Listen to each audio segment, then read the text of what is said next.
This video continues with the proof system for SL, introducing the two rules for disjunction. Recall that there are 11 basic rules of proof in our proof system for SL. There's a reiteration rule, and then there's an introduction and an elimination rule for each of the connectives. We've got 4 of these rules already, and in this video, we'll add the rules for disjunction. Let's think about what the disjunction elimination rule should be. Suppose you know D or F. What can you conclude? Well, the disjunction doesn't tell you anything on its own. D might be true, F might be true, maybe they're both true. D or F doesn't give us any concrete conclusions we can draw out of it. But suppose you also knew that D wasn't true. Suppose you knew not D. So suppose you had not D as a premise or as something else that you'd proven. Well, if we have D or F and we know not D, it follows that F. Conversely, if you have D or F and you knew not F, then you could conclude D. So our OR elimination rule can work on either side. The gist is the same in either case. If you have an OR sentence on a line of proof and you have the negation of one of the two disjuncts, then you're allowed to write down the other disjunct. Here's what that looks like on the reference sheet. As always, the reference sheet has M and N instead of specific numbers because they might be lines anywhere in the proof. In some logic books, this rule is called disjunctive syllogism.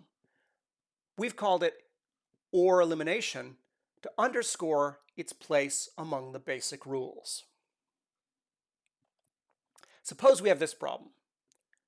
Show, given not M and not N, and M or O, that you can prove O and not N. We set it up in the usual way. We put the two premises on their own lines, then we draw a horizontal line, and after this, everything has to be justified by a rule of proof. What can we do with these premises? Well, the first line is a conjunction. It's the conjunction of not M and not N. Recognizing that, we can use AND elimination. That lets us write down not M. It also lets us write down not N. Maybe we won't need both of them, but the rules let us write these things down, so we'll see what happens. What can we do next? If we look at line 2, we have a disjunction, M or O.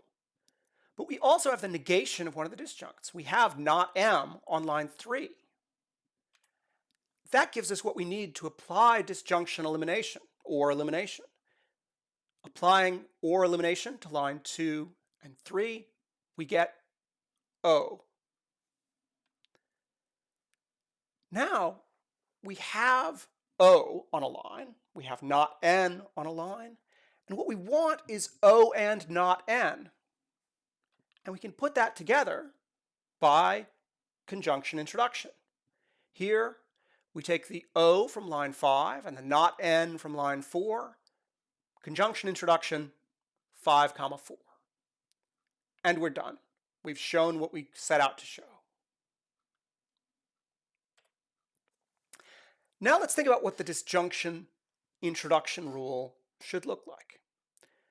What could you have in a proof that would let you conclude A or B?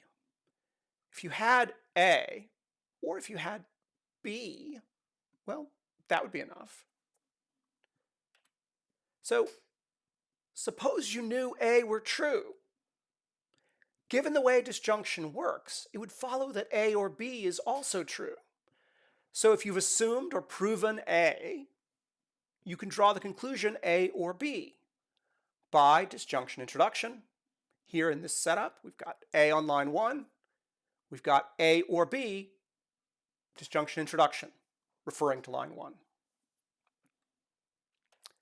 And you could just as easily conclude B or A. And that's how it's going to look on the reference sheet. Remember here that script A and script B can be any sentences. They don't have to be the sentence letters A and B. So we could just as easily do this. On the assumption B, we can conclude A or B by disjunction introduction. We can conclude B or A by disjunction introduction. The strange thing about this rule is that our conclusions can include a sentence letter that doesn't appear anywhere in the premise. We don't need to know anything at all about A here. We can conclude B or A just on the basis of knowing B. That means all of these are legitimate applications of the or introduction rule. Given B, we can conclude B or A, or B or A and F, B or G arrow F or Q.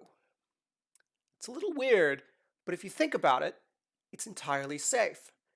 If we've shown that B has to be true, then all of those disjunctions are also true. We now have most of the basic rules for the proof system of SL.